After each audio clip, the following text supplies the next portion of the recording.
Hello, my Teaserking family. How is everybody today? I hope you are well. This will be my sports. This will be my sports video, and then we'll do economics.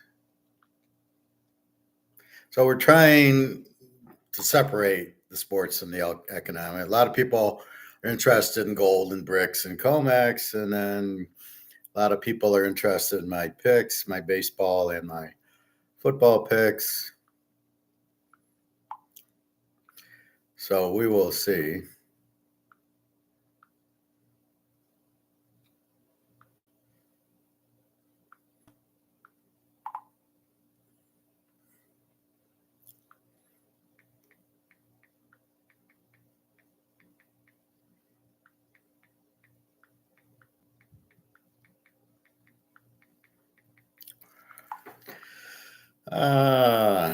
Okay. So first we get into gold and then we get into sports. And we're going to do gambling and we're going to do bankroll. So let's look at our gold. I saw gold just shot up a few minutes ago and it's shooting a little bit back down. So it's been sitting at 24.98 and it just shot up to 25.19 and now it's back to 25.12. So it's fine if we stay in this range. Sorry about that. Again, these are derivatives. 29.56 silver, which is doing nicely. Let's see how silver has reacted today. So if you switch the gold to silver, you see the silver. It's the same pattern, the same derivatives, just a little bit more. So 29.65 to 29.29, up to 29.58, back to 29.73 when gold went to 25.19, and now it's doing the same dive. Amazing how they're both doing the same view. 25.12. Okay, so we're all right. 25.12. We're not really, they've touched down to 24.98 and immediately has jumped back up both times. So once it went to 25.05 and then it dropped back down and then immediately went up to 25.10. So a lot of support. I think we'll be fine. We do have the options expiration. Which will be coming probably next week. It's always like the 28th or like the last Thursday of the month, the options expire, which means the U.S. loses all their money because they've shorted gold instead of wanted it to go up. All right, so that's gold today. And I'll touch that in both classes, but we'll get more into bricks and everything else. Let's look at baseball. Let's look at yesterday. How did I do? I know I got fucked on the Yankee game. It's 2-2 in the ninth inning, and it ends like 9-. It was like they got 6 runs in the 12th inning and blew the under. So Arizona over 7 loses. Yankees under 8 ends up 9. It's 2-2, goes 9-5 in the 12th inning. This is worse than college football where they score more touchdowns in the overtime. Toronto 10-3. We didn't play. The New York Mets. We have the Mets over 8.5. Baltimore beats them 9-5. We have Atlanta under 8.5, and it's 3-1. We win that. We take St. Louis. Milwaukee beats them 3-2. We have Pittsburgh, Texas. We have the Cubs. We have Detroit under, and Cubs won 3-1. We had Kansas City, which lost 9-5 to California. We have Houston, which loses 6-5 to Boston. We have San Diego and Seattle. Let's see. San Diego over 8 is a winner, and Seattle, San Francisco. Seattle loses to the Dodgers. Wow, amazing. Okay, so not a good day yesterday. 2-2. 2-5, 3-5, 4-5. We go 4-6. So A bad day. The pitching is so erratic. It's minor league. It's very few pitchers that you can even trust, and that's the problem with baseball. Which gets us to gambling, which I'll touch in a short bit. I've been watching this great doctor, a holistic doctor, very similar to our guy who we listen to. Only she gets more into water. Like the biggest key is you're not supposed to drink water while you're eating your meals. She said it the water washes away all the good stuff. So when you eat a steak or chicken or your salad, you shouldn't drink anything or just a little taste of water. You should eat it an hour before or a half hour after is when you should have your water. So 3:30, I can start drinking water. And then you want to get, I don't know, I'll get into that. But anyway, so let's look at today's games. There's a few that went on, started at 1 o'clock or whatever. Baltimore and the Mets, 3-3 in the eighth inning. Boston 2, Houston 1 in the fifth. And Pittsburgh, Texas in the middle of the third. So we'll throw those out. Upcoming 3:45, we got a half hour. We can play this one if we want. The White Sox and the 49ers. 49ers minus 256.5. Garrett Croquet for the White Sox, 6-9 with the 3.61, and Logan Webb, 11-8 with the 3.17. Let's look at what happened yesterday. Let's go through these games. Arizona wins 3-1. Colorado 3-1 against Washington. So Washington, I mean, if you don't hit Colorado, you don't hit. Cleveland and the Yankees are a 2-2 game. They played 12 innings and score 8 runs in the 12th inning. What the fuck was that? Toronto 10, Cincinnati 3. Baltimore 9, the Jets is 5. Atlanta and plays Philly 3-1, but both aces were pitching. Milwaukee beats St. Louis 3-2. Pittsburgh and Texas. Pittsburgh wins 4-0. The Cubs, Detroit. The Cubs win 3-1.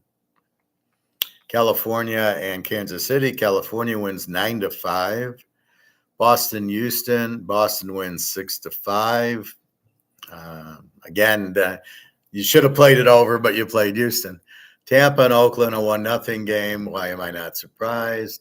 See, here's the thing. Joey Estes for Oakland with a 4.44 ERA, he gives up 1 run.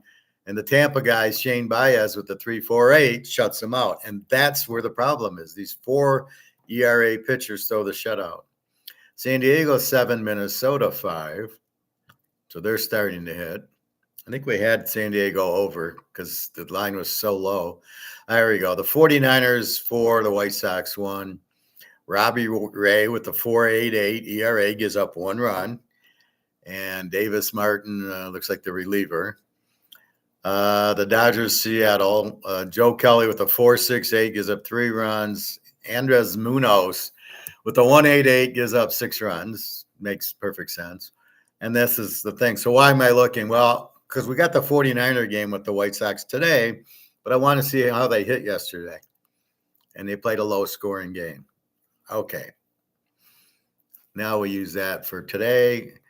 We just want to see are they hitting or not, because it all streaks, right? All of a sudden Oakland's hitting, all of a sudden Pittsburgh's hitting, Arizona, and then all of a sudden they don't hit.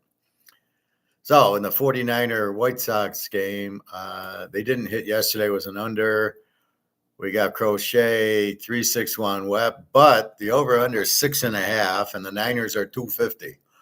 So it's like making Iowa a 32 over/under, where they don't really want you to bet the under. And that's what's happening here. They don't really want you to bet the under. I can't play a 6.5. No, it's not going to happen. But it is an under game, but not at 6.5. Minnesota, San Diego. We did have this over, and it did win yesterday. Simon Richardson 4-3 with the 3.77. Matt Waldron 7-10 with the 4.29. I'm going to go over 8.5 today. We'll go 2 units. Don't really, neither pitch is very good. In 8.5, I think we can get there. Arizona, Miami played a low scoring game yesterday. Again, it's the pitchers. The pitchers aren't the same. I see our pitcher, Vic Verlander's going today. I'm all excited. Arizona minus 165 and 9. Jordan Montgomery used to be a good pitcher on the Yankees many years ago. Not anymore. 8-6 with the 6.25 against Rodney Munoz. 2-7 with the 5.88. We got to go over here. Arizona over 9. And I did update my sheet with the new ERA and the new batting averages. So let's see. How should this game go? Arizona with the 4.15 ERA, and they're on the road where they hit 249. Miami, they have an ERA of 3.96. They're at home where they hit a whopping 242. They can get there. It's funny. The batting averages don't move a lot, but the ERAs they move all over the place. Here's San Diego. They went from 402 to 388. How's your ERA moving 0.14? That's crazy. Okay. Colorado, Washington played a low scoring game. Tanner Gordon, Colorado, 0-4 with a 7 ERA. Michael Parker, 6-7 with the 4.44. I got to go over here. Washington over 8. We'll go 2 units. Now, Colorado they hit great at home. Colorado's the strangest team. They have a 268 batting average at home and a 220 batting average on the road. How can that be? How can your players not hit the ball just because they're on the road? This is the problem when you just get pop-up hitters and they pop up for home runs, but they don't know how to hit just singles and doubles and triples.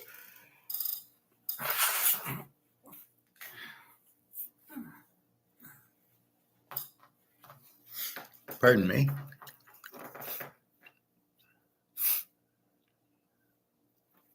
All right. My apologies there. So we're going to go over with Washington. Again, 2 bad pitchers.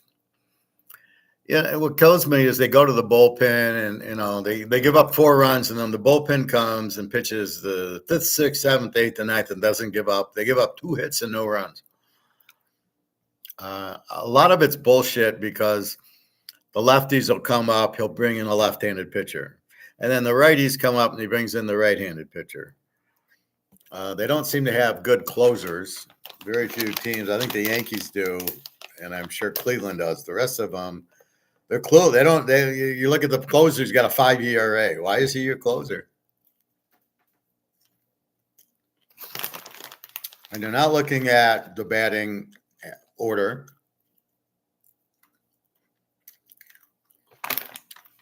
So if it's the 2, 3, 4 hitters, you should have your best pitcher in. And then go to your not best for the 7, 8, 9 or 8, 9, 1 hitters. But they don't know how to manage. They just do analytics. A monkey could manage half of these sports teams because they just use these formulas. There's some guy on the radio talking about analytics for football or something. Who's going to make the playoffs, and how the fuck do you can't measure variables like that. It's just stupid. All right, Cincinnati, Toronto. Cincinnati 1-10-8. Nick Martinez 6-6, 3.25. Uriel Rodriguez 1-5, 3.93. I can't play this. I mean, this is right on the border. Everything's 8. Yeah, I'll let this go. Philly, Atlanta. I did hit the under yesterday, and you got to hold your breath with Philadelphia. But I saw 1-1 in the 6th and the 7th. I go, okay, I think I might have it.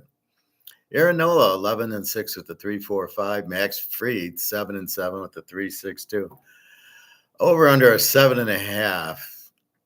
I got to go over. I'm sorry, I can't go under 2 days in a row with Philly. over 7.5, 3 units. These pitches are okay, but they're in the threes. Yesterday, I think I had them in the twos ERA. So here's a 3.45, a 3.62. They can easily get. All they need is 8 runs. This is Philadelphia.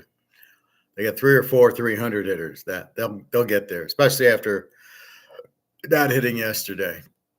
Milwaukee, St. Louis. Milwaukee won yesterday. Milwaukee 105, 7.5. Tobias Myers 6-5 with a 2.81, and Kyle Gibson 4.26. I saw something on Tobias Myers today. He's got the lowest ERA in Major League Baseball since June 1st. It's like a 1.0 ERA. Kyle Gibson. So I'm going to bet Milwaukee here because this guy's not going to give out any hits, although I'm scared of it, but we'll go 3 units. Detroit at the Cubbies. Again, the Tigers don't have pitching. They keep pitching the reliever the first inning, and then the starter comes in the second. It's the stupidest thing I've ever seen in my life. You are not teaching the pitchers how to pitch. If they have a problem, they got to face it, right? If you have a fear of heights, you put them high. If you have a fear of, whatever, you live with that. But to have a fear of starting as a major league pitcher, you got to start him until he knows what he's doing, or you get rid of him. The hell did he become a professional player and not start a game? I did that in Little League. I mean, come on. But again, I don't know the pitchers.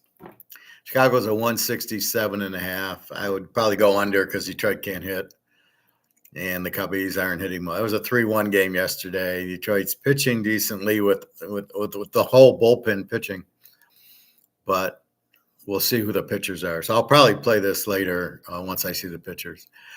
California and Kansas City. KC 185.9. Johnny Curto, he hasn't pitched all year. We know who he is. Michael Lorenzen, 6-6 with 3.68. We're going to go under. KC under 9. Now, we know how good Johnny Curto is, but we expect 4 or 5 innings out of him. And then the bullpen. But they don't hit anyway. So, Tampa Bay, Oakland. Ryan Pepiot against Mitch Spence. Pepiot is 6-5 with the 3.69. Mitch Spence 7-8 with the 4.64. They played a 1-0 game. I'm going to take this under. Oakland under. Probably the 2 worst hitting teams in the league. All right, we'll go 2 units. Now, I know I saw Verlander, and then I realized, the Boston-Houston game just has already started. In the last game, Seattle and the Dodgers. The Dodgers 185, 7.5. Logan Gilbert, 7-9 with a 2.96. Jack Flaherty, 9-5 with a 3.06. We're going to go Seattle, and we're going to go under 7.5. And this is going to be our lock of the day, 5 units. I actually found one. Now let's go back to Boston, Houston. And here's our pitchers.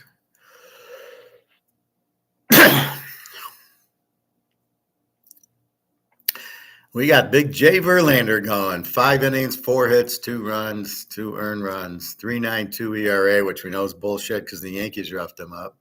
Chris Criswell, 4-2, 4.41 ERA. That, and Kelly's now pitching. I had this game under. When I saw Verlander going, I already did it. Now Altuve is not playing. I mean, I don't know where Altuve is. You got Bregman leading off, Alvarez, Diaz, Pena, Caratina, Myers, Dubon, Whitcomb, and McCormick. Where's Altuve? And I still got a 309, a 303, a 284, and 276, and a 262 hitters. Only on Houston, I still get, without Altuve, I still get 300 hitters. That's why it's tough to bet unders on Houston, so I got it here, but it's tough. What are we? Under 8.5. So Houston under 8.5, which we played this morning. All right, so that's your baseball. San Diego over 8.5, Arizona over 9, Washington over 8, Philly over 7.5, Milwaukee, Kansas City under 9, Oakland under 7.5, Seattle under 7.5. That's your games. All right.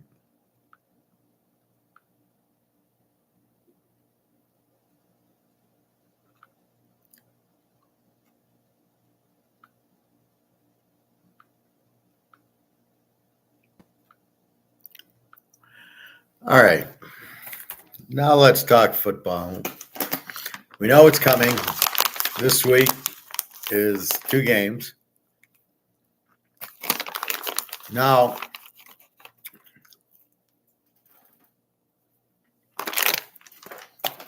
I noticed the line moved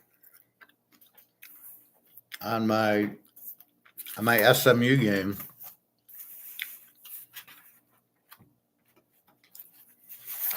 SMU started at 23, went to 27, and now it's back down to 24.5. So we go into covers where we're looking at the line.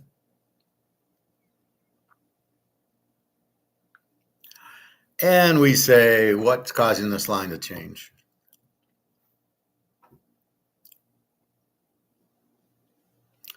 SMU's back to 24.5, 25, and 56.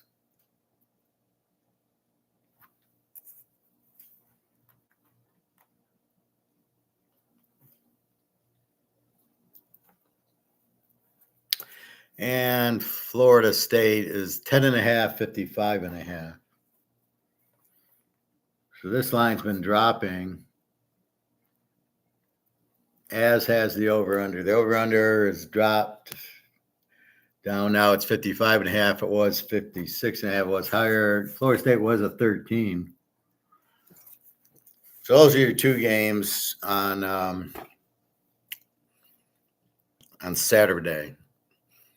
And now we wonder what's going on. So I'm in covers, and I can go to injuries.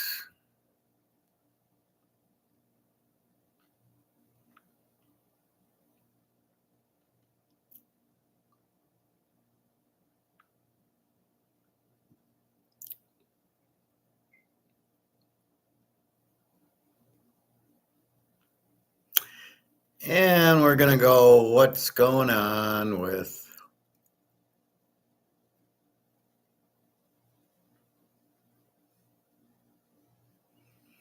this SMU game? Because it doesn't make, like, why is it dropping? People are betting on Nevada, really? That's not going to happen. So let's go down. So there's every team here. If you go into injuries on top, and then it goes through every team, we can go down to SMU and see what the heck's going on. Now, it is giving me injury. So like Oklahoma, their wide receivers, a knee. I don't know what that means. Are they out? Yes, he suffered a knee injury. So if you click on the arrow, it says he suffered a knee injury and missed the season. So Oklahoma's wide receivers. Now the other guy is just injured, but not out for the year. So Earl Anthony's okay, but this Gibson guy is out for the year. Okay. I don't like that it makes you go into the arrow to see what's wrong. But anyway, let's go to SMU. A lot of injuries piling up. All right, so defensive tackle. And he will not take the field. I don't know what that means. Offensive lineman. He won't take the field. I don't know what that means. Does that mean in this game? This guy won't, and running back.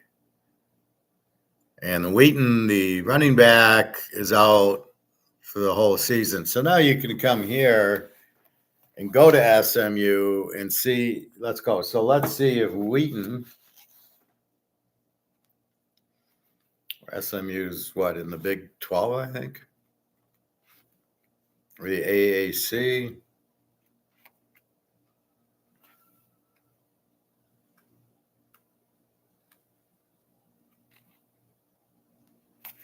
Oh, wait.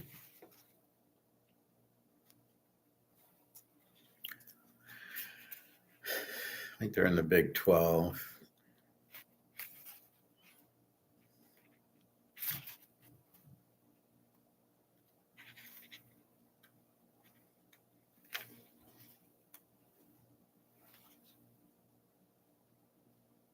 Yeah, they're not there. Where did SMU go? What conference are they in? All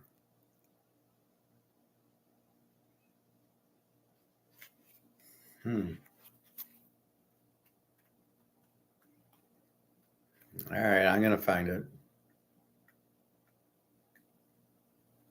Are they in the Mountain West? No. I know they're not in the MAC.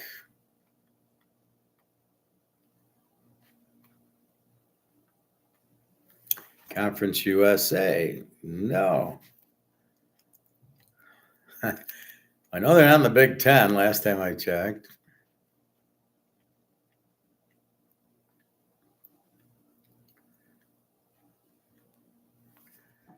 And we know they're not in the Big 12. We just looked. Yeah, they're in this one. This is what, the AAC? Huh.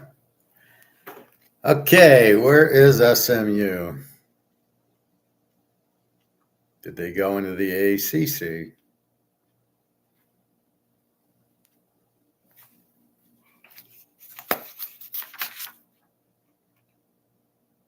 Yes, they're in the ACC. Of course, how could I be so stupid? SMU in the ACC. So let's go to SMU. And let's see if any of these guys are important. Okay, so they're starters. Wheaton. No, he's a nothing. O-Lyman Chambly. He's a nothing. On defense, Lockhart. Lockhart is a starter. And Flowers. And Flowers is nothing. So really, they just, this Chambly, no, this Flowers was one of their starters, or Lockhart, whatever. So of the four guys, none of them are really critical. That shouldn't make the line drop. And they're playing Nevada, which Nevada's pretty bad anyway. So C. Purdy has got a shoulder injury and will not take the field for the Wolfpack.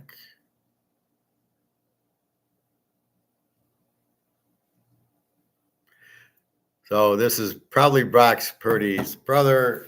He's in the Mountain West, that I'm sure of. Let's see what's going on with him.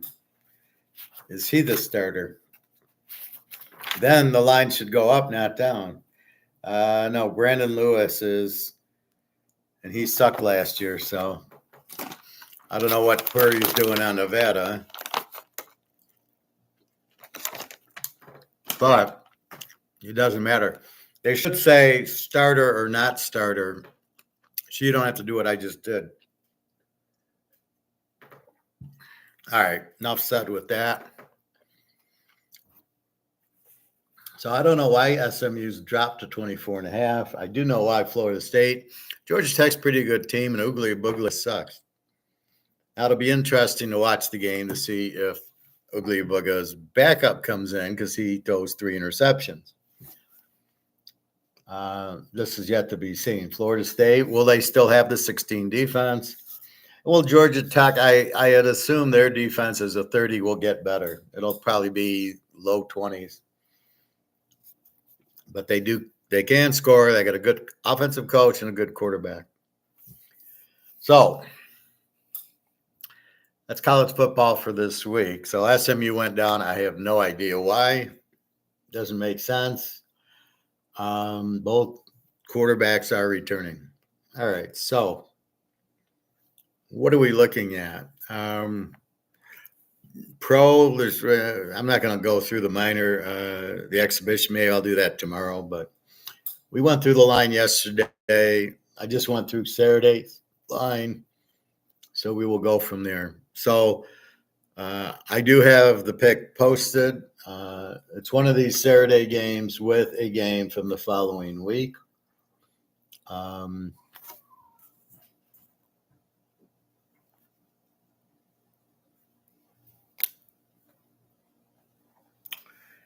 And we will go from there. I haven't decided yet on the bulk of the games, which are on the next Saturday.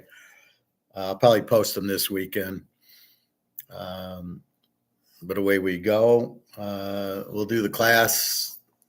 Well, I'll probably do a class Friday night, and then Saturday morning we'll go. Well, there's 2 games to go through the line. I'm not sure we'll need one, but I can do one. It'll be just here are the games and off we go. NFL, there's nothing really. It's exhibition, and they got to buy, so we have time for that. What do we look for? That's where we look for variables, and we're looking for how to bet, money management, bankrolls. What are we looking for? Variables. So what am I looking for when I look at week 1?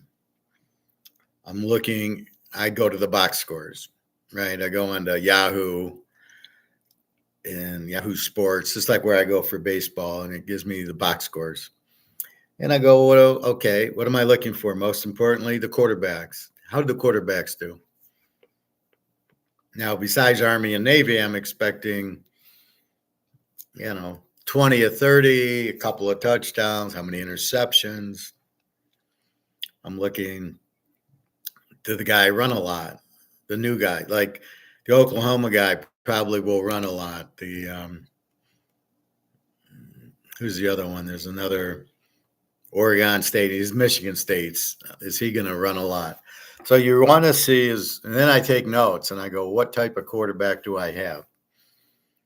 Oh, he's a dual option or he's not. And the dual options you have problems with, but okay, that's when a weak coach takes over, and he's too stupid to call plays for a pocket passer. So, well, to bail him out, let's have the running quarterback run. And when he gets hurt, oh well, there goes the season.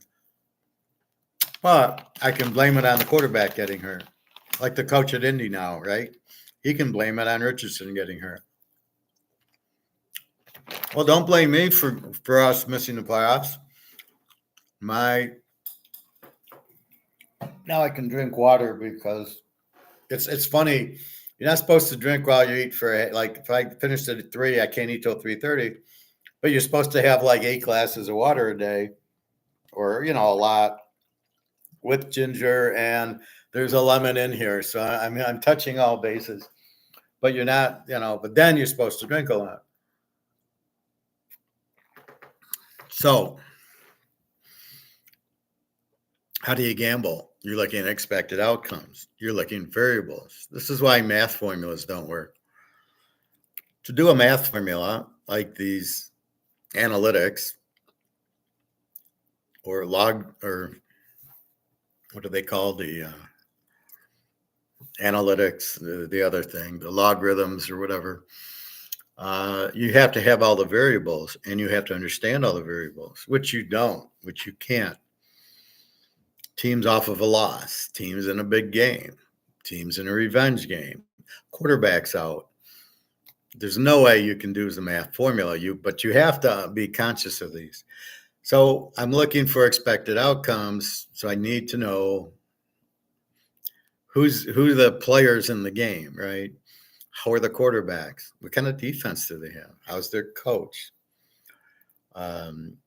So there's certain teams we see and we go, yep, Georgia, killer defense, quarterback's back, good coach. They're going to run the ball. They can pass it. It's going to be tough getting a first down on them. So you basically can play the game and go, well, they're just not going to score on them. And Georgia, depending on who they play, is it Alabama or is it Kentucky or Florida? What's going to happen? And so you see that. And then you see the new players, and then you see the injuries, and then you go, okay, I got it. Yeah, Georgia should win this game, or it could be tough for Georgia. The offense, the other team runs or something. So you have that. Now you make your decision. Do I want to bet on them? Right. And okay, let's go through last week. I gave you two teaser. I gave you a teaser last weekend in the pros, and I gave you New Orleans in 7, and I gave you the Rams in 8.5, and it won. Okay, how did I do it? Well, Stenson Benson, I know, is very good from Georgia. Led him to 2 national titles, and he's playing most of the game. I saw him the week before. He played the whole game, and he basically played the whole game again, and he looked very good. And he's not your third string quarterback. This guy can start.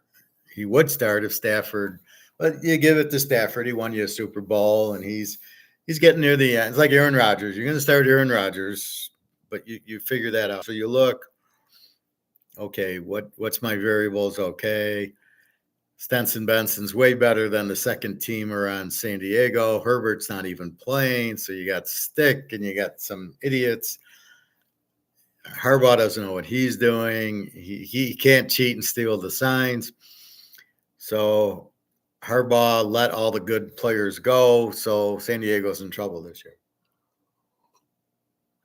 He doesn't draft Brock Bauer. He takes an offensive lineman from Notre Dame. Wow. That shows you how stupid these guys are. So you get that, and then you say San Diego with no offense, and the Rams with Stenson Benson should put up numbers, and that's exactly what happened. And it took him a while. He only threw 1 interception, and then he throws the big touchdown midway in the fourth quarter. They get the lead. You're getting 8.5, and it's a winner. So the variable said Stenson Benson. It said the Rams coach and defense, and they played pretty well. It says San Diego doesn't have an offense. They didn't score very much.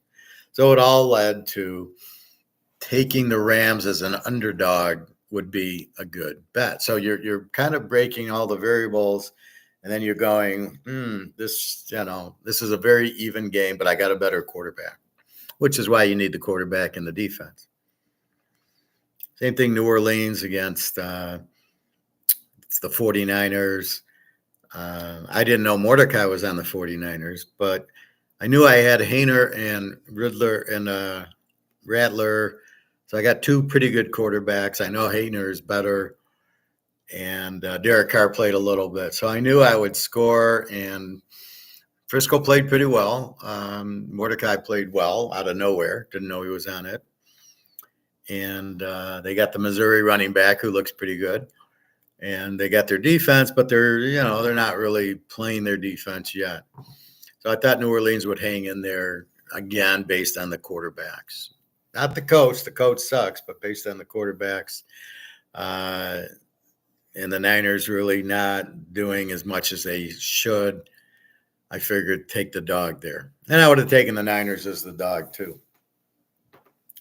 So that's kind of a look into what we're looking at. So as we analyze the games, we're looking at quarterbacks and we're looking at defense.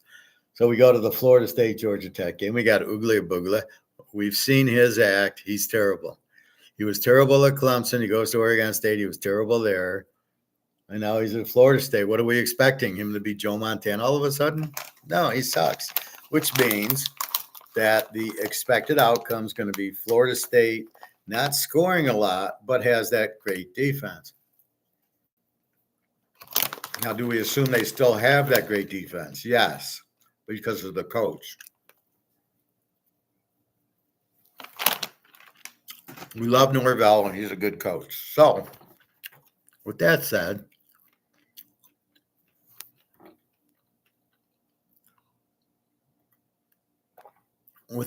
we know we got Norvell. I wish I would have looked. I didn't. I don't want salted nuts because I don't know what the salt is. I'll get into that in a minute. Then we got Georgia Tech, and we know Kings, and we saw him last year. He's a good quarterback. They have a good offense. They score points. The defense is terrible. They gave up 30. So what do we got? We got an over team in Georgia Tech against a under team in Florida State. Not a good quarterback. Probably won't score a lot, but their defense will be tough. Georgia Tech should be able to move the ball on them, but I don't know how many touchdowns they'll score. They clearly have the better quarterback. Norvell is the better coach, but the Georgia Tech coach is a good offensive mind. Okay. Now, how do you pick the game? Well, it's hard because the line's gone from 13 to 10. People are betting Georgia Tech. Okay, I don't think it's a shoe-in that Georgia Tech, that Florida State covers. But I don't think it's a shoe-in that Georgia Tech covers. So I'm trying to pick the game. I'm trying to analyze it. I'm trying to get the expected outcome. And this is what's very difficult in this game. You really don't know what it is because will they go to another quarterback, Florida State? I'm sure they know Buglia sucks. He might scramble around a little bit, but you're in big trouble. Now, will Georgia Tech turn the ball over against this defense, right? This is a very good defense last year, and I'm sure it is this year.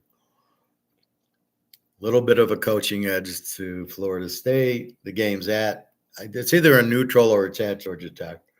But then the Georgia Tech defense was not very good last year. So we have to learn. We don't know what to do here. We don't know what the expected outcome is. We know Georgia Tech should score, but they could get pick six. They could let Florida State could run it down their throats and score. Again, they don't have a great defense, Georgia Tech, which is the key to betting. So we don't know yet. It's too much. Who's Florida State's quarterback going to be? We assume the defense will be good. Georgia Tech, their defense get better. We know the coach and we know the quarterback. Very good. So that leaves you, what is your expected outcome? Can you really figure it out? And it's very hard to. Now we look at the box score after the game and so you kind of go, well, this is the score I think. And then you see how close you get. And then you go, why did I miss or why did I hit it? Even if you call it 31-20 and it hits 31-20. Why did it hit 31-20? How did I hit it? So you're looking at all that.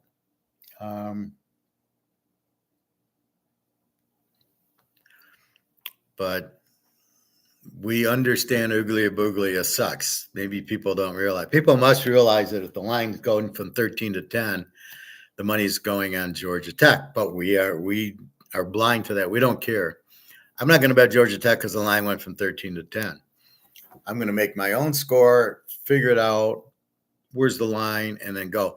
You want to stay stoic. You do not want to be influenced in football. You have to stay stoic. You look at the game, you analyze it, you make your pick, and that's what you stay with. You don't, unless there's an injury, you stay away from, like I'm not going to play Georgia Tech because the line went down to 10. I'm going to play it because I like Kings and I don't like Boogly and all that stuff. That's where you got to go. Now we get to, but how much do I bet?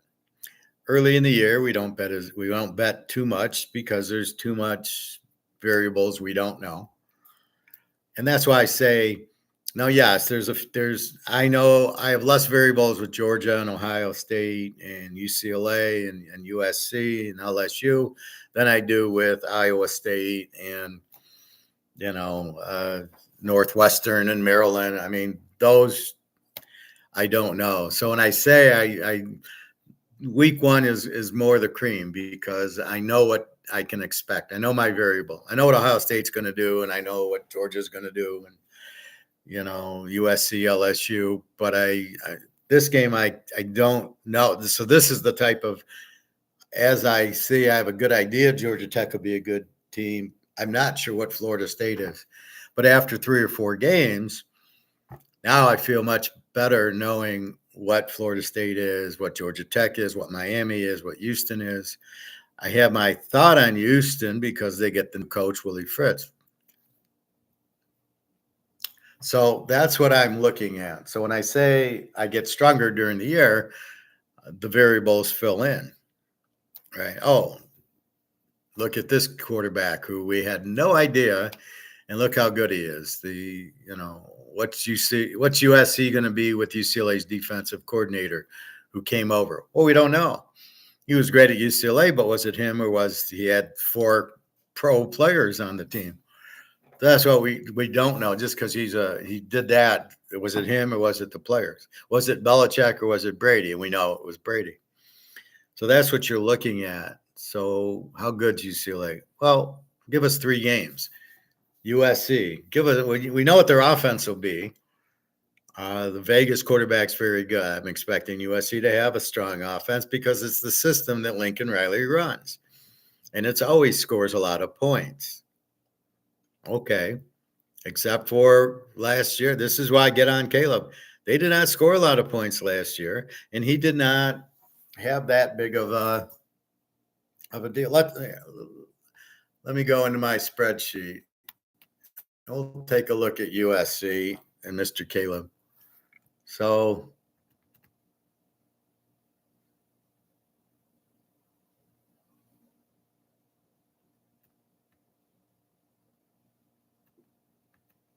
USC scored 41 a game and gave up 35.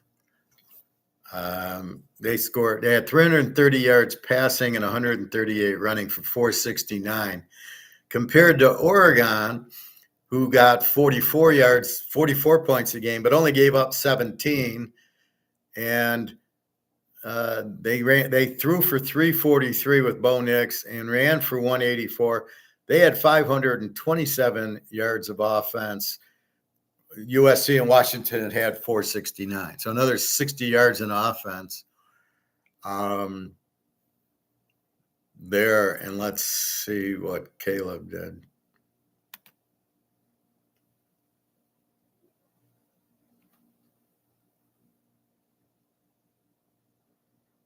So if I go to the Pac-10 before they're in the Big Ten, USC 41 and 35, like I said. Caleb was 30 touchdowns and 5 picks, 330 and 139. Now, Bo Nix was 37 and 2, and Penix was 32 and 8.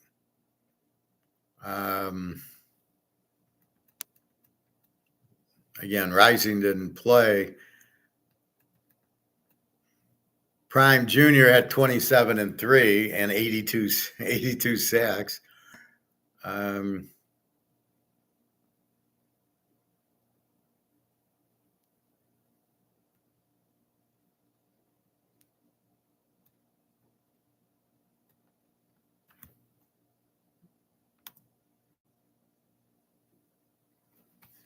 Let's see what SMU's quarterback. Well, let's look at Georgia Tech.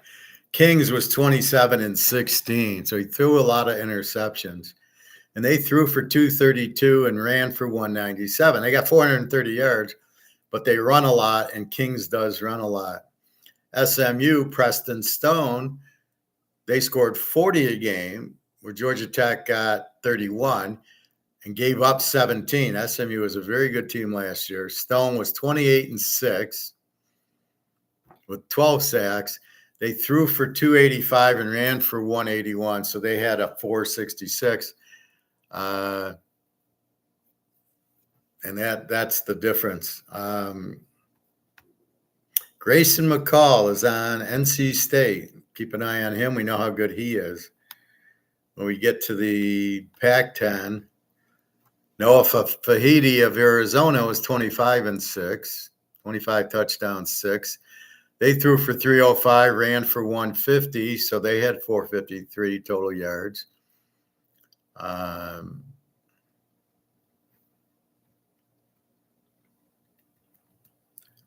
Let's see.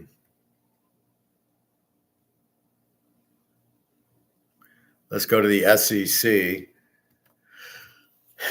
So Newsmeyer, LSU's quarterback, didn't do anything. But LSU threw for 334 and ran for 213. A lot of it was Jalen Daniels. 548 yards of offense. They scored 46 a game, and their defense gave up 27. Oklahoma was 322 passing and 180 running. They got 500 yards offense, but they don't have Gabriel, and they got Jackson Arnold, who's a running type of dual threat. He had 4 touchdowns and 3 picks, so they're going to take a big drop off. Georgia with Carson Beck's 24-6, threw for 306, run for 177. This is why Georgia's so hard. They get 483 yards offense, which you don't even realize. Texas Ewers 22-6. 476 in offense. Milrose, Alabama, only 23-6, 44 sacks. Jesus. 229 passing. So that's where Alabama's problem is. They don't really throw it. So in trouble. I don't get this Jackson Dart stuff. He was 23-5 last year.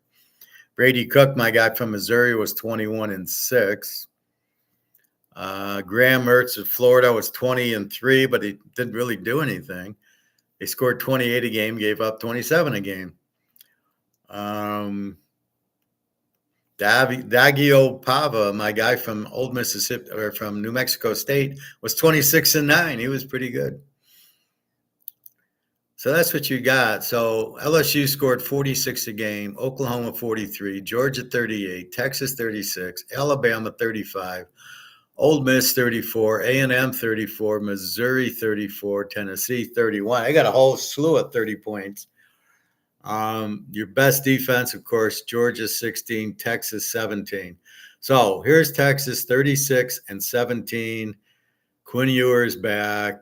They throw for 280, run for 190. They beat Alabama, and they go to Michigan. And this is going to be fun to watch. Michigan getting in big trouble there.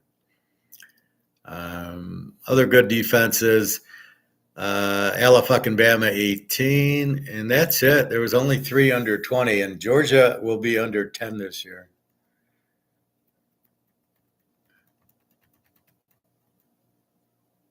The James Madison quarterback went to Texas State. He was 35-10 last year, 273 passing, 190 running, 464. So you got to be careful with Texas State. They are explosive. North Texas, let's go to them.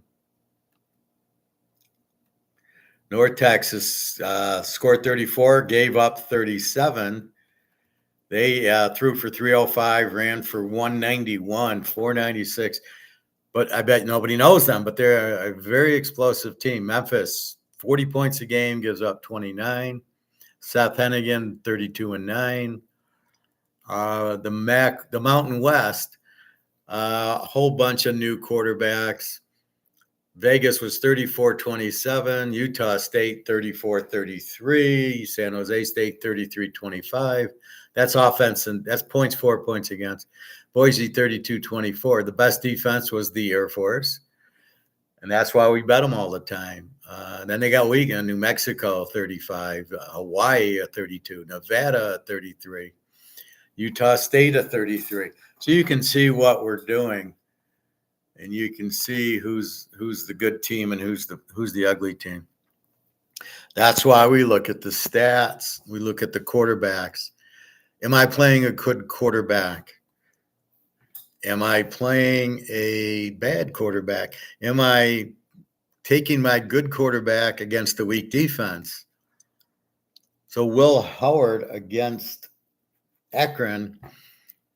I mean, I don't know. Akron probably gave up a 35. Oh, no, I have that. Akron gave up 28 a game, which was actually pretty good. And here comes Will Howard from Kansas State, who lit it up. 4-year starter, very good quarterback. He's not. So the thesis is he's going to not have that much of a problem against Akron with the 28 defense. However, if you looked at, if they were playing Ohio had a 15 defense. So it's not going to be that easy for Syracuse. going against this 15 defense of Ohio, which it's the system, so they should probably have a very good defense. Um, and that's really the key to it. So it's not going to be easy for Syracuse against Ohio. But when we look at Ohio State Akron with the 28 defense, Ohio State's going to go up and down the field because the defense can't really do a whole lot. They don't have good players. They don't have a good system. So let's go through the defenses just for week one. All right. And we'll get an idea. So we got Florida State 16. I'm not going to do every team. I'm going to do the low ones. I got SMU with a 17. I got Jacksonville State a 20. I got Wisconsin a 19. I got Nebraska an 18. I got Penn State an 11. Miami of Ohio a 16. They're a dog to Northwestern.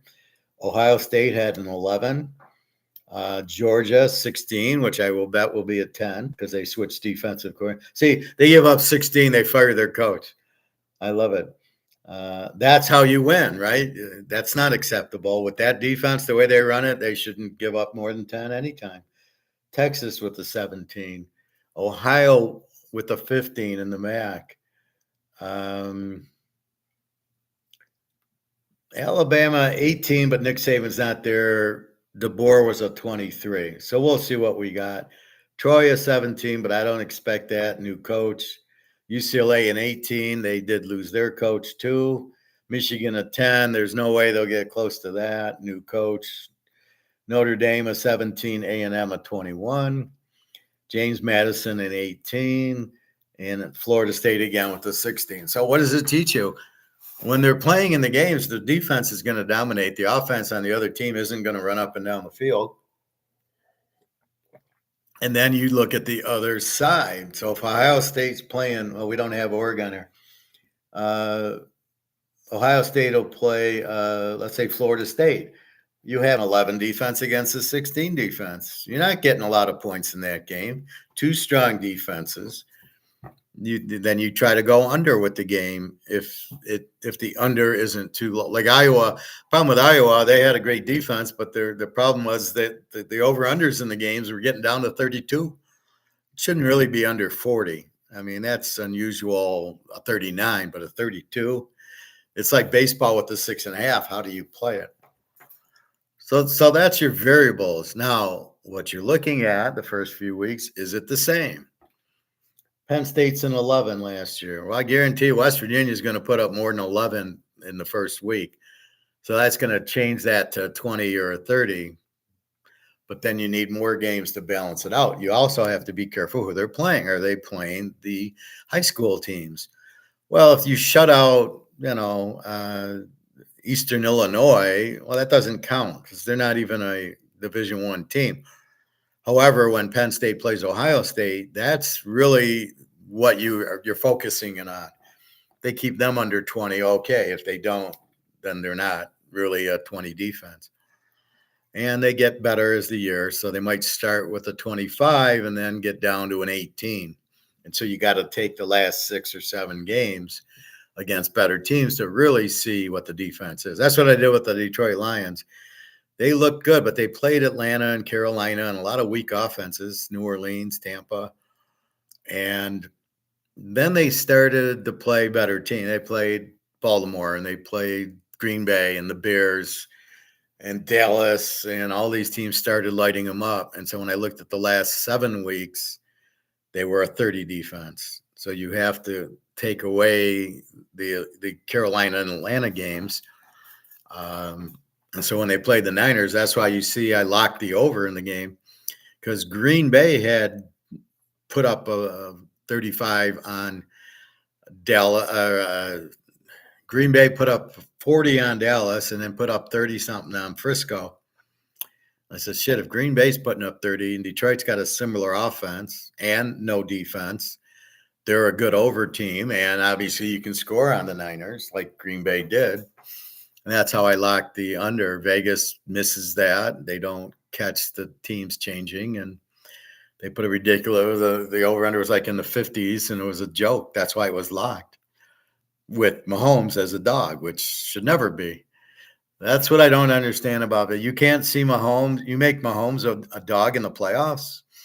How many Super Bowls do you want him to win before you realize, I probably shouldn't do that? So that's the variables. Now we come to bankroll. How much do I bet? Well, what can I afford to lose?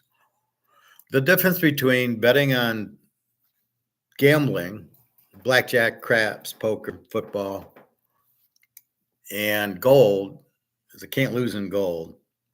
Gold, I'm not gonna, maybe it drops $10 or $20, and it goes, now it's 25, 15. It ain't going to zero. You probably won't see 2,400 even again. You might see 2,498 like we do, but you're going to see it go up to 3,000. And but it doesn't pay a dividend. Oh yeah. But so you got that. But football and poker and blackjack and craps, you can lose everything.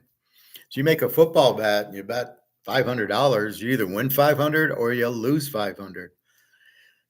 Gold, you're not, and mostly with stocks, you're not doing that, right? Gold, you might lose $10 here, $20 there, and then it goes up, and it's a derivative city, but it has a value and there's demand. But in football, football, poker, blackjack, craps, it's definitive. You make the bet, you either win it or you lose it. That's my whole point about you quit a winner. So you determine what you can afford to lose. You can still pay your bills, eat, take care of your kids. You still do that. So how do I do it? So what do I put aside? Now it's tougher because if I have more money, I want to buy gold with it. I don't want to keep it for football. And I purposely haven't been playing poker because whenever I get that extra money, it's going into gold and silver. I don't even want to play poker right now. And I'm good at it, but it doesn't make sense. Why risk my stake when if I'm in gold or silver, I can't lose. I might lose $10 here and then pick up 10 the next day, but I'm not losing the whole thing. If I buy $300 worth of silver, I'm not losing there's no way I'm losing 300. That's what people aren't getting. I know it doesn't give a dividend, but in football and in baseball, you're either winning or you're losing.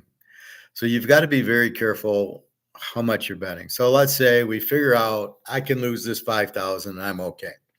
And I want it to bet to buy gold. So I want to win every week. My goal is to win every week, not to double my 5,000. My thought is I'm at 5,000 to start. My goal is to get to 6,000, then to 7,500, then to 10. And I know I'm going to have losing bets and I'm going to have winning bets. And the goal is to have more winners than losers and increase my bankroll every week. So I might win $100 one week. I might lose $500 one week, but then the next week I pick up 1,000. So you have to have the system down of what you're looking at, right? So if you're going to bet Georgia under, you just keep betting them under and you're going to win more than you're going to lose, or Iowa under, or Utah under, or betting on Oregon, you're betting Ohio State to cover, you're betting Texas, all these teams with the good defenses. That's it. If I see a good offense with the under 20 defense, I'm just going to bet them. And, you're going to have some games they're going to lose, but you're going to win more. So you win and add it to the bankroll. So if it's 5,000 and you're betting with me, or we'll just use me, I come out with a 5-unit game week, Saturday. I'm going to bet $50 on it, maybe 75, just to get my feet wet, just to get, okay, I got the win. Now move. Then the next week we got a lot more games. I don't know if I'll have a lock. I'm looking for that. A lock is when I just love it. I feel confident. I get that gut feeling. This is a winner, right? Is it going to be Ohio State and Akron? No, I haven't locked it yet, but it's the type of game where you just feel like Ohio State's going to want to get out to the gate and they're going to pound Akron and Akron can't do anything. something like that. I did it last year, and that's your lock. But again, it's still not a big lock. It's just maybe that's my $100 play. Again, I got a $5,000 bankroll, which is maybe $500 a week is what you're trying to do, and you're just trying to get it to 5,500 to 6,000, and off you go. And then you got the pros coming the week after. So you're analyzing the games, quarterback, defense, coach. Who do I want to bet on? Who do I trust, basically? Who do I trust? And you're just looking at it, and you're looking, I know I can trust a good defense. I know I can trust Mahomes and Burrow, Aaron Rodgers if he's playing. And that's why I get to the quarterbacks I can't trust. I can't trust Lamar. I can't trust Josh Allen. I can't trust Tagliavua. Most of them I can't trust because they're just freaking running quarterbacks. I don't trust Stroud. I don't trust Trevor Lawrence. I mean, most of them I don't trust. I'm starting to trust Love, look good against Dallas and Frisco. We'll see how he comes. I don't trust Caleb out of what I saw in college. And I saw Montana in college, and I could trust him. I can't trust. I guess if you bet on them and they win, you can trust them. But there's too many I can't trust. Now, they can prove their trust. But Joe Burrow, I didn't trust him. Like, he played the first year at LSU. I didn't know. I was like, what's the big deal? But in the second year, I started to see what he was about. And then when he started pounding some teams, I then said, I got to bet on this guy. And it wasn't right away. It was probably 3 or 4 weeks in. I don't know if they blew out Georgia or blew out Florida or somebody. And then all of a sudden, I'm like, then you see the game. There's Chase and Jefferson, and Burrow's just touchdown, touchdown, touchdown. I go, okay, I'm betting on this guy. But it wasn't right away. You got to watch it, and he's got to prove it to you. So you got to be careful for false alarms. So all you're trying to do is increase your bankroll. And again, the bankroll, if you lose the entire bankroll, you still pay your house, pay your car payment, eat. Everything's fine. That's where it's got. So it's got to be your extra money. It can't be, oh my God, I'm going to go have 100 drinks because I lost $4,000 betting on football and now I can't eat. No, that's not. You can't do that. It's got to be extra money, and then the goal is to increase the money, because this is far different than well, it's not much different than stocks, but it's far different than gold, and it's far different than baseball cards. The Mantle card, the $70,000 Mantle card I show you, you're never losing on that. The Rolex watch, it's worth $60,000. You're never losing on that. That's why I take you to real assets. You can't lose on that. Stocks you can lose on. The dollar, you're going to lose on it, which is one bet you never thought you didn't even know you were betting with the dollar. All of a sudden, this is worthless. Well, that you didn't even know you're gambling with this. You got your money in the bank. You don't realize you're gambling with it, and you could lose it all, but you can't with the Mahomes card, right? You can't lose it all with this. The dollar will go to zero, but that'll get value in gold and silver. So the goal in football, because it's win or lose, right? You bet 100 on the game, and if it wins, great. If it loses, you lose the whole 100. So you have to be conscious. I'm not going to lose $10 and then win it back.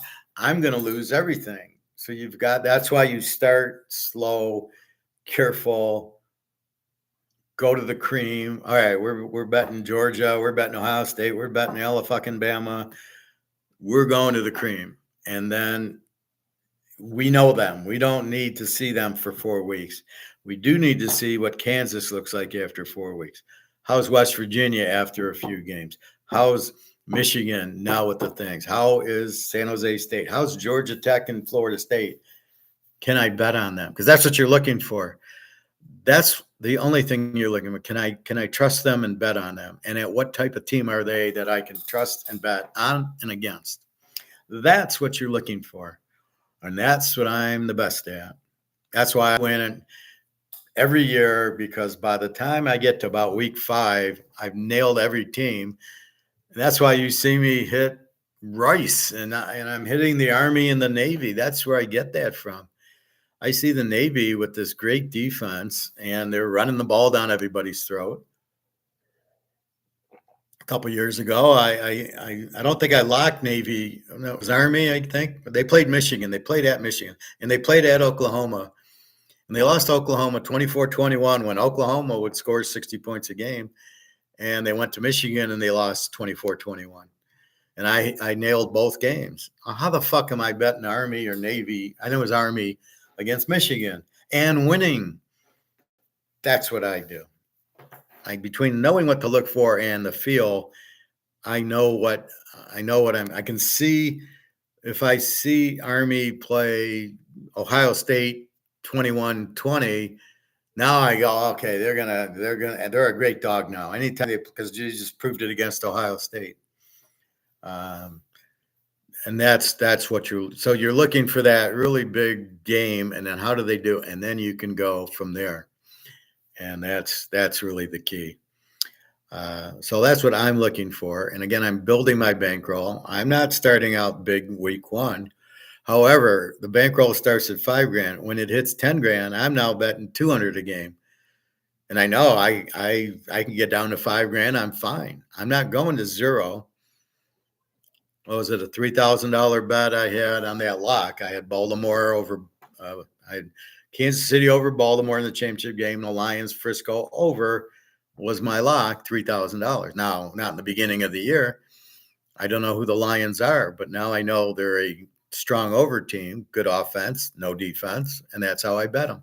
And that's why I argue about them going to the Super Bowl or going to the playoffs. They don't have the defense to do it. They don't have the defensive coordinator to do it, and their head coach does not know how to coach. Yeah, he gets them motivated, but that's not what I'm talking about. I'm talking game coach. Andy Reid, I don't know if he's a great coach. I watched him screw a lot of games in Philadelphia. I'm not buying him either. But good game coaches, Bill Walsh, Bill Parcells. I mean, these guys, Joe Gibbs, they were great game coaches, and that's who I look for. The coaching's so bad now; it's really difficult to try to figure that out. So what do I got? So here's, Nevada and Troy. I don't know. I know Troy's got a bad coach because he was Notre Dame's coach and he fucked up Hartman. But I don't know what Nevada's going to be this year. And UCLA, Hawaii, I don't really know what UCLA is going to be this year. So that's what I'm looking at. But I really am not going to learn a lot from Hawaii, but I'm going to learn UCLA when they play in the Big Ten and they got Ohio State or Washington, and then I'm learning Washington, new coach, Alabama, new coach, but I know who he is. I'm expecting them to be explosive as hell because DeBoer was a great coach. Penix is way underrated, as is Bo Nix, which I don't understand why everybody hates them, like they're like they're in high school or something.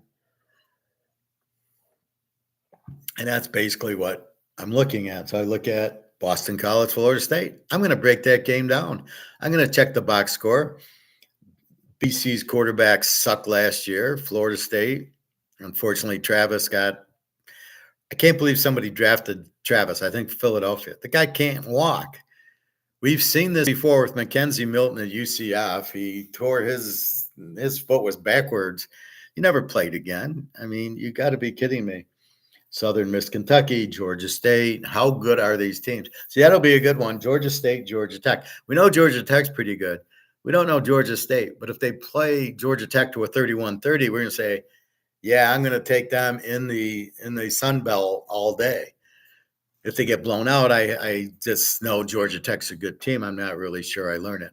And then you've got the SEC teams playing the MAC teams. Well, you learn the MAC teams you can trust in the MAC, but you can't trust the MAC against the Big Ten or the SEC. You got to be careful with that. So that's what I'm looking for. I'll be studying the Penn State, West Virginia game, the Georgia Clemson game, Ohio State. I got a feeling they're going to kill. Indiana, I'm curious. They got a new coach, so you're looking at the new coaches because you like the coach. How's UCLA's coach going to do now that Chip Kelly's gone and the new one never coached before? So not sure. And that's what you're looking for. You're looking to connect the variables to get them solid, so you know when you're making your bet, you're making $200 bet, and it's win or lose. You either win 200 or you win or you lose 200. You end up with zero. You got to be very careful. A, B, you got to have the balls to make the bet. C, you got to have the confidence that you're stoic, that you like the bet. When I took Army against Michigan, I believe it was Army, I had to be stoic. I had to know they were going to win or cover. I was getting 20 points. They lost 24-21. I had to be stoic. I had to go, no, they got the defense. Michigan doesn't score a lot. Yep, they're going to cover. And you have to have the confidence, and you have to ignore all the ESPN guys and all the guys on the radio, all these idiots that are just homers that don't know anything. You have to ignore all that. And you can't get sucked into where somebody says, oh, we like Pittsburgh, over Kent State. Some ESPN guy says that. You can't jump on that. Oh, he must know something. He likes Pittsburgh.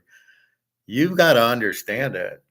I mean, you come to me because I understand it, and you go, what do you think? And then I tell you, I don't know, or yes, or no, I wouldn't do it. I don't have it bet. I always get confused when people that buy from me and they'll have like Clemson. And I'm like, I didn't give you that pick. If I thought Clemson was going to win, I would have picked it. I don't have it. Why are you betting it? I mean, if I give it to you, then you can ask me, really you like Clemson. But if you hear somebody on ESPN with Clemson, why do you come to me and ask me? And I said, I don't have them. Why would you bet it? Why would you listen to somebody else who you're not really sure, you haven't met, versus me who gives you the details? I did that with Bobby and Nick last year. They both took Florida State. They both took LSU over Florida State, even though LSU was a 2.5 point favorite. And I said, take Florida State and the 8.5. Neither of them listened to me, and Florida State won by 20. And yes, you can have your own opinions, but listen to if I agree with you or not. And if I don't agree with you, you best not bet a lot on it. So maybe you're going to bet 500 on it, and you listen to me and I say, no, you got to take the dog in the game. The dog wins, and then you got to, maybe your bet goes down to $50. You can't discount my point of view because I've been doing this since the 70s, and I know every angle and every variable. I know what to look for, and sometimes I'm just waiting to see. That's why I wait a few weeks on certain teams. Not all. We know Georgia. We know Ohio State. I don't need 2 weeks with them. I saw them last year. I know what Will Howard is. I know what I expect from Ohio State. The question is, do I want to lay 44 points or not? I mean, that I haven't decided yet. But that's what you're looking at. So you figure that out, and as a pros, same thing. You're mostly betting quarterbacks and defenses, and then you slowly money manage. My 5,000 is now 6,000. It's now 7,500. Okay, move your 50 up to 100, and on the locks you might bet 300 or 250, 300. Later on in the year, the locks now go 500 on the lock, and you're slowly ratcheting it up. That's how you win, because this is all or nothing. You either win 500 or you lose 500.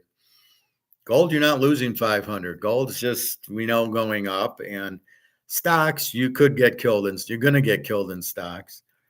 Bitcoin, you got nowhere to go. That's why I hesitate with Bitcoin, because I don't know the variables. I know the demand for gold, and I know all the central banks, and I know the dollar going out. So from a variable standpoint, you buy gold and silver as much as you can, and that should be your only focus. Bitcoin, what are the variables? Why is it going up? I have no idea. What is it? I have no idea. Can you lose everything? Yes, because what is it? Nobody knows. Is it money? No, it's not money. You can't go to a Kroger's or the barbecue place and use it. I can use silver at the barbecue place, not the other, but I know it's money. Um, and that's basically what you're looking at. So that's why I'm not really on to Bitcoin. I don't know what it is. And I know everything. I don't know what it is. It's digital. I don't like digital because somebody can pull the Chinese can hack you, and next thing you know, you don't have anything. That's why I like it in my hand. It's safer that way, and I believe in safe.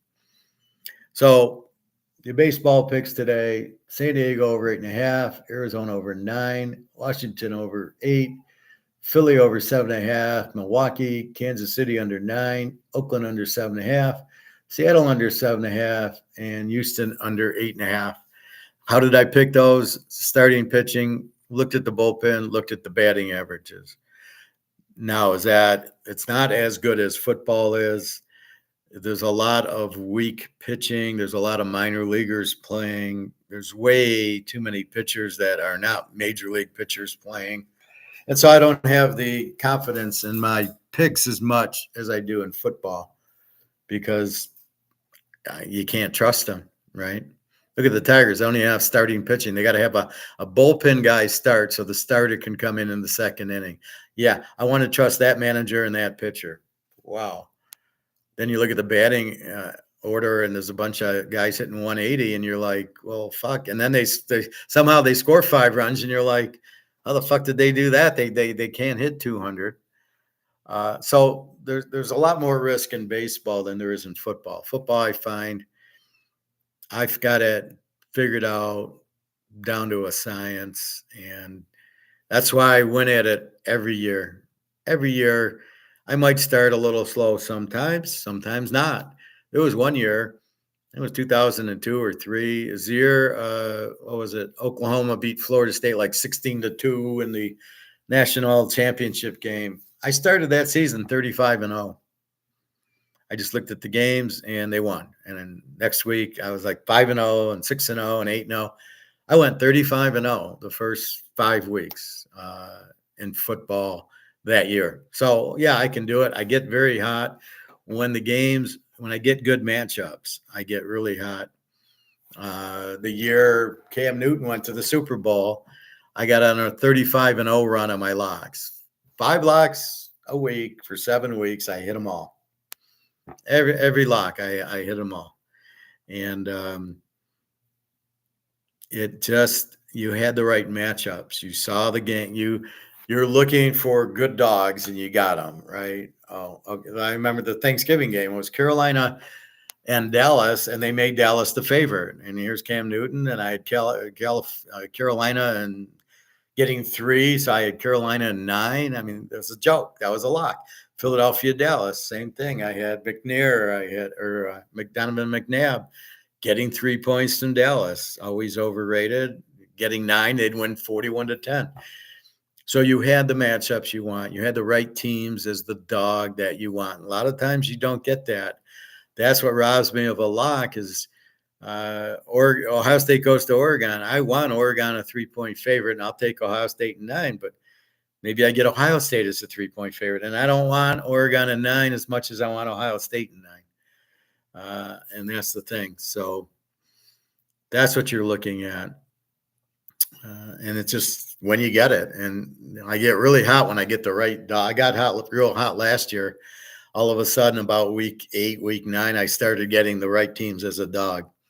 And I went ballistic. So it was like picking cherries. Like, yeah, that there. Hey, there's another lie. Oh, look at this. They're a dog. Oh my God. Then I got teams like Missouri, who was a hidden gem, who were doing. Usually, I make money on Air Force and Army and Navy. Once I see if they have really good defenses and a good quarterback, they're tough to stop. Good coaching. If I was a pro team, I would take that Army coach Munkin in a heartbeat. That guy's a great coach. And, I don't know what these guys are looking at. Well, this is a Bill Belichick assistant. I'm going to take him because all the Bill Belichick assistants are really good in the pros, aren't they? Or Sean McVay assistants, or the other guy, the Frisco guy who sucks. He's the biggest choke I've ever seen. So their assistants, like to Miami, right? Shanahan. So the Miami coach is a Shanahan towel boy. God, it's just pathetic. That's the problem, and that's the problem in the NFL. There's too many coaches that are not coaches. They know a little bit about the offense, which is always the same because they're either Sean McVay or Shanahan coaches who run the same offense. I mean, it's really a joke. Where's Hank Stram when you need it? Where the Lombardi Power Suite. That's why they won. They ran their own offense. You couldn't stop it, and they were balanced. Bart Starr, Paul Hornung, and a great defense. That's why Green Bay won, and that recipe has not changed. So if you studied Green Bay in the 60s, the Steelers did it in the 70s, Montana did in the 80s, the 85 Bears, the Lawrence Taylor Giants, it goes on and on and on. The Cowboys, Jimmy Johnson, strong defense. Brady, when he won, strong defense. Ray Lewis. And that's the teams that win. So that's what you love. Georgia, look at in college. They gave up 7 points a game a couple years ago. I mean, I blocked them under every week, and they'd win 33-0, and the over-under would be 50. So it was under 56, and they're up 34-0, Georgia. You couldn't even get first downs on that team. That's a pleasure to bet on. And that's what you look for, right? That's why I grade the teams over, under. Now I know how to bet them because I've graded them and I've determined what they are. You can't bet them if you don't know what type of team it is. That's your first critical thing that you need to understand. Now playing blackjack or poker, let's go to poker. You have to know the other players at the table. So a new guy sits down.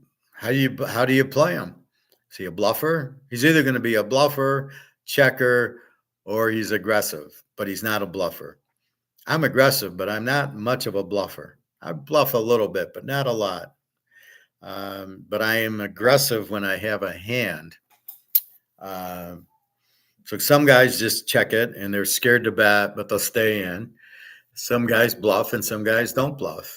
They're in when they got the hand, and that's it. If you got a big hand, you can bet them, they'll stay in. I got a pair of nines, and I got a full house. I beat you, but I knew you weren't going anywhere because you kept calling. So you learn the guy, and that's why you watch the other hands they're in, and then you watch the cards if they turn over, and you go from there. And that's what you look at.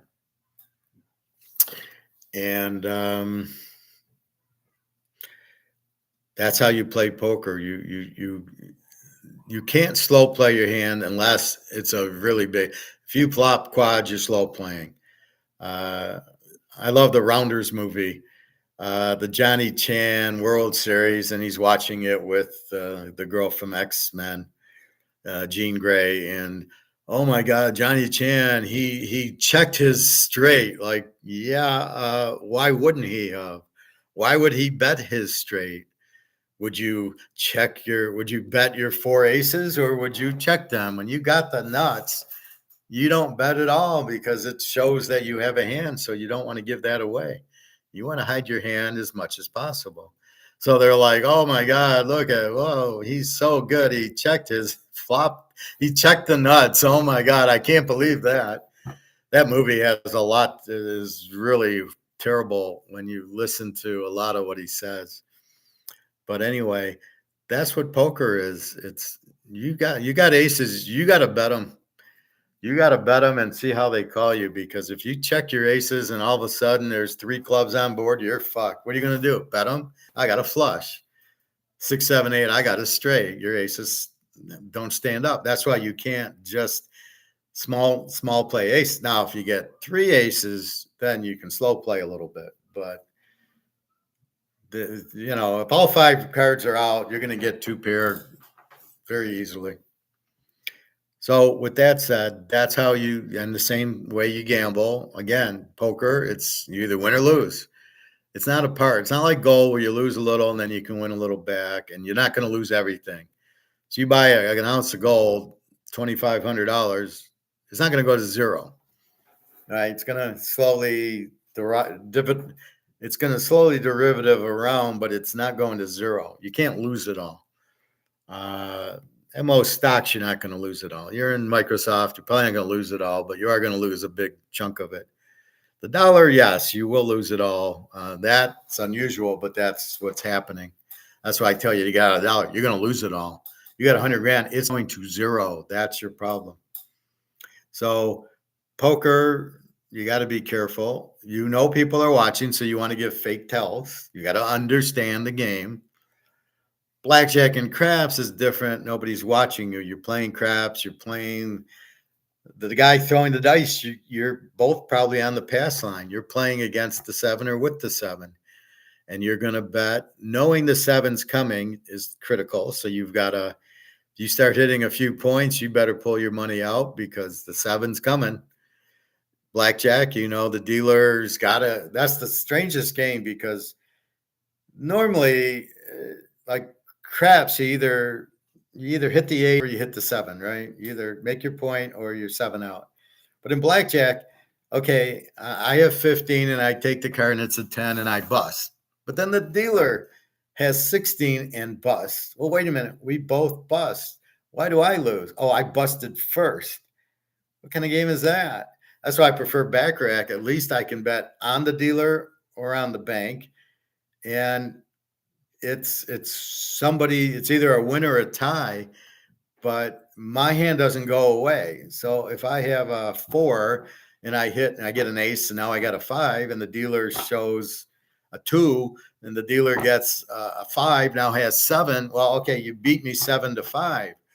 But it's not like, oh, I busted and then the dealer bust and then but I busted first. I mean, that's what's crazy about blackjack. But backrack's such a better game because you can bet on the dealer and you can't do that in blackjack. But that's the thing. You're playing streaks a lot in all those games. Poker, you're not really playing streaks. You're playing who you're playing against. If you know they're a bluffer, I was playing this Russian girl and she'd make a big bet. And when she'd make her big bet, I knew she was bluffing. And then when she checked, I knew she had a hand.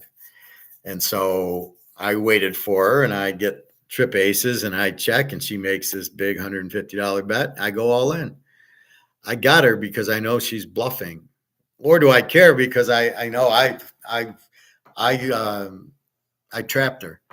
That's what you're waiting for against those people is to trap them, you know. Yeah, I got trip kings. I check. Oh, you're going to bet $100 and you're a bluffer. Well, I guess you're bluffing because the thing with the bluffer is when they have the hand, they check because then they don't want you to go out. But when the big bet's made, they want you to go out. And that's why poker's a lot of psychology. You make the big bet to get people out. But if I got a good hand and you make the big bet, you're trying to get me out. I'm going to stay in then. I know you don't have anything. You're trying to get me out. Because if you have 4 aces, are you making a huge bet to get me out? No, you're making a medium-sized bet to get me to call. You don't want me to fold. You don't want to go all in with 4 aces because you know you're going to win. You want me to call you. So you're not going to make the all-in big bet. Once in a while, but not normally. Normally it's, oh, I'll bet 200 and keep you in. So that's the all-in bullshit. But that's gambling, right? Now we're gambling with gold, which is not much of a gamble because we know what's going to happen. We know it's going up because of BRICS, because of the dollar going out. So we give you all the variables and you know gold's going up. So it's not much of a risk. It can't go to zero, so just fire away. The dollar is going to zero. That's the problem. And I really don't want to play poker now because if I do happen to lose or my aces get cracked and I lose my bet, I'd rather have it in gold and silver than gamble at poker where it's all or nothing, right? So that's what you got to be careful of. Football is a different story. It's all variables. We're betting on, you always want to find Joe Montana and Lawrence Taylor. You're always, where are they? Oh, it's Burrow. It's Mahomes. It's Burrow. Defensively, it's the Niners, the Chiefs defense. It's Baltimore, pretty good defense. I don't think you have a Lawrence Taylor, but you do have pretty good defensive teams. Kansas City, San Diego will probably be a good defense. Georgia is good defense. So you're betting on them because they're just going to dominate. Teams will be lucky to get first downs on these teams, right? They're not going to score. They get in the red zone.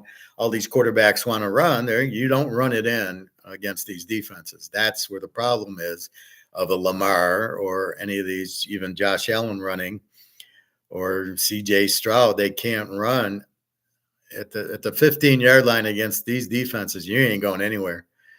Right. There's no way. You don't have the field to score, and they're not good enough to throw the ball.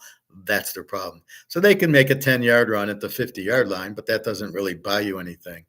But when you get to the 15 and you need a pinpoint passer, Mahomes, Burrow, Aaron Rodgers, you don't have it. And that's the problem with the running quarterbacks. They're not going to score touchdowns. All right, so we've given you baseball. We've gone through the first week of football. Florida State, Georgia Tech, SMU, Nevada. Yesterday we went through the line. I did see TCU go from 7.5 to 8.5 yesterday. I didn't see a lot. Texas A&M went to 2.5. Like we said, UMass went to 3 against Eastern, which I am very surprised. The Texas running backs are out. Their first 2 starters. And Florida's got a few injuries, but I don't think it was anybody critical against Miami. Now, from a variable analytical view, I don't understand why Miami is favored in Florida. If it was in Miami, I could understand it. Going to Florida, it's very hard to be a road favorite and win. And they don't have the coaching staff or the quarterback to be favored in this game. So this is how I pick. I go, well, wait a minute. Florida, Miami, my line would be Florida -3 or 4. They're at home. They beat Utah a couple of years ago at home. They're a very good home team, especially the opener, and they have a good quarterback. They got a pretty good coach who really needs this game. Miami, their coach we saw sucked. They couldn't win with Tyler Van Dyke. They're not going to win with this guy. This guy was at Washington State. He was okay, and then on the road he sucked, and now he's at Miami. He's got to learn this offense with this coaching staff. Good luck. So I just don't see it. It's not like Georgia coming to Florida laying 3. Then we'd be all over Georgia. We'd sell all our gold. We'd bet all our gold on Georgia then, or if Ohio State was going. But it's Miami, who is not a great team. See, people are thinking they're great, or they hear it on ESPN or whatever, and they're all jumping on it. And I'm like, no. That's not. Now, I haven't picked this. This is not my pick, but I'm just forget that word, exacerbating the game to prove a point. We'll see. I might bet Florida, but I haven't even picked week 2 yet. Or week 1B. I have one pick to go with my one pick on Saturday. And that's it. So a lot of it you're waiting and seeing. I'm waiting to see Tyler Van Dyke of Wisconsin. I'm waiting to see how bad Michigan's going to look this year. I'm waiting to see LSU, USC. There's a lot of games you're waiting to see. Florida State, what are they going to do? Are they really going to play Oogly Boogly? Really? So we will see what to do. But that's why we study the box score. That's why I have my whole spreadsheet. I got every team, and I got points for and points against. The teams with the I got Penn State with an 11 defense, but that was last year. But that's all I have to go by. I doubt there'll be an 11 defense this year. And and then you keep notes. Oh, it's a revenge game. They beat West Virginia bad at Penn State. West Virginia doesn't forget that. That's another variable you throw in there going, revenge. Oklahoma, Texas, revenge from somebody. Oregon, Washington, revenge for Oregon, right? And now Washington doesn't have a lot of players. Good luck on that one for Washington. Michigan, Ohio State, Now revenge pop. Now it's triple revenge. Michigan's beaten the last 3 games. Ohio State's like their blood pressure on that day is going to be really high. But you note that. And does it work in a bet? Most of the time, yes, especially from the good teams. Georgia has a revenge game with Alabama. Believe me, that will play into it. And that's what you look. But you got to see the spread. You got to see the injury. So you can't jump on it now. But in the back of your mind, you don't forget that Georgia's in a revenge game with Alabama. You don't forget that. And if you get the right line, that's how you lock a game is you see that. You go, yeah, let's see Georgia get revenge. I did it a couple years ago when Alabama won the SEC championship game, which I, to this day, believe Georgia laid down to get Alabama into the playoff, and Georgia was already in the playoff. They were undefeated. Alabama wins. And then I hammered Georgia in the championship game, knowing they're trying this time, and they killed them. That was the one they ran back that interception late in the game. And anyway, they really schooled Alabama there. Like, you ain't beating us twice. So that's what you look. That's a variable that you look for is the revenge game. So that's what we have. Any questions, comments, please feel free. Now, so what I'll do in the normal chat like this, we'll go through the lines and injuries. In the classes, we will then discuss the game with I'll give you a score that I think is going to happen, and I'll give you the pick, and I'll give you my lock. This game's a lock. I'm locking that like I do with baseball. I gave you a lock of Seattle under 7.5 with both good pitchers going. And I said, that's a lock, 5 units. And that's what I'll do in football, but I'm not going to do it free. I'll do it in class, and I'll walk through, well, here's our lock game, boom. And here's the teaser I played with it, boom. So you'll have all my insight there in the class. Same with pros. And or then the picks. That's how the picks go on the site, is analyzing it, going, yeah, I like this game, like my game on Saturday with my game next week. You know, is Ohio State going to be a pick? I don't know, but I haven't picked, I pick one game, but in class we'll walk through it and I'll say, yeah, this is what I feel. So again, I haven't picked anything yet. Week 1B. And in the NFL, I've got a good idea, but we've got to see the last preseason game and make sure the injuries. You always got to check weather, and you always got to check injuries before you make a bet. So I could have bet the pros already, but I haven't because it's still a few weeks away, and the injuries could add. Kelsey got hurt week 1, the day before the game. He was fine 2 days before the game, and the day before the game, Kelsey's out. And you're like, huh? So I had already bet KC, and I think I lost that. I think I was laying a half a point or something. Or maybe I won with it, but it was, I think I was getting 2 or 2.5. But you kind of, there's a balancing act, because like in college, you got, USC playing Washington, and the over-under was 70, and you want to get the bet in before it goes to 75, because you're going to go over, and it's going to be a 100-point game. You just want to get the bet in at a lower spread than that. So that's where I don't worry about injuries. I'm going to bet it and go from there, and that's what you do. Anyway, so now it's time for economics, and so I don't know. I mean, the problem with this is I got guys waiting for economics, but, I'm on a roll, so we'll keep talking. Anyway, so bankroll, when you are gambling, which is what you're doing with everything, even with girlfriends, you're gambling that she's not playing you, that she's not using you. It costs you, although you don't lose everything, you're doing a divorce. You're always, you've got to understand it, bet what you can afford to lose. Everything's a gamble, except really for gold or silver. You can't really lose in that. That's the beauty of them. Or a Rolex, you can't lose, or a Mantle card or a Montana rookie. You can't lose in those specific things. But that's what you're trying to do. So football, we are trying to increase our bankroll. We're trying to win every week, and we got to be smart about how we bet because it's all or nothing. We either win $500 or we lose $500. So you got to be very careful with that. And the goal is to win each week, build the bankroll, and then as you do that, you increase your bets.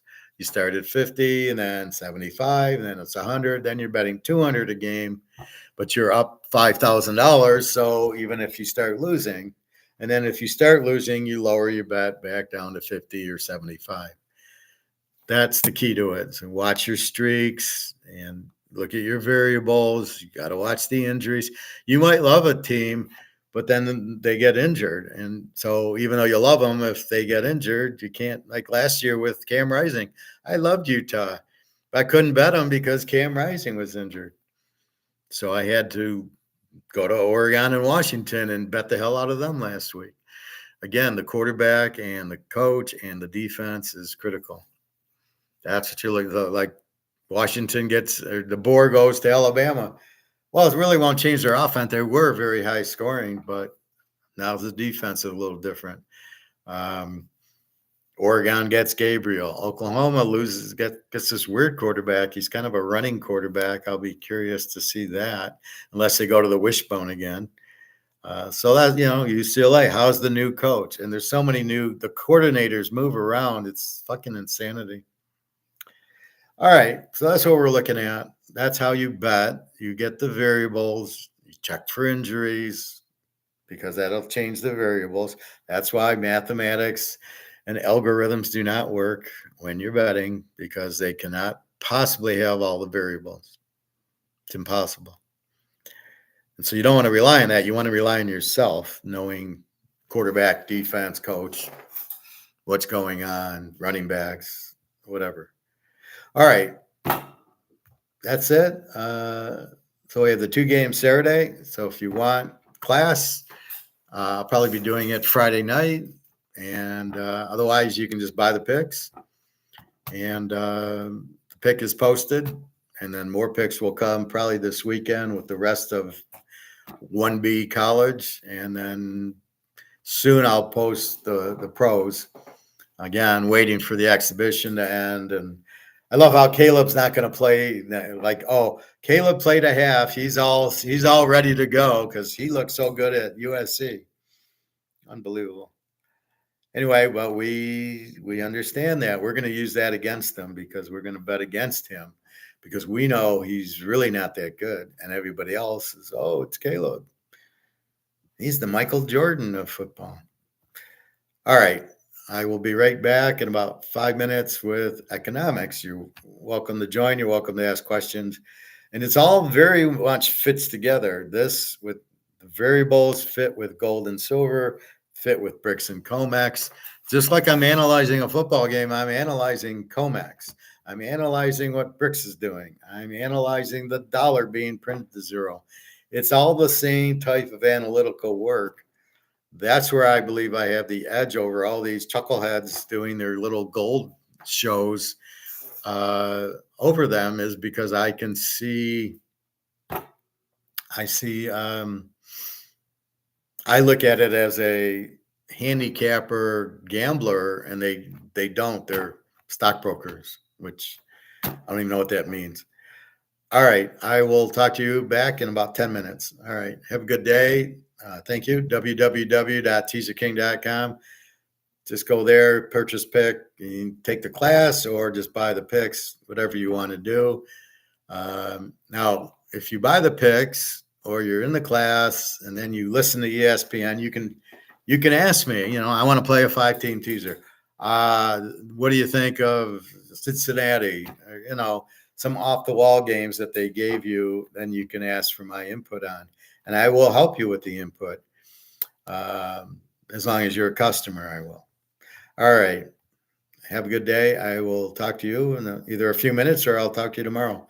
www.teaserking.com. Take care, everybody. Have a nice day.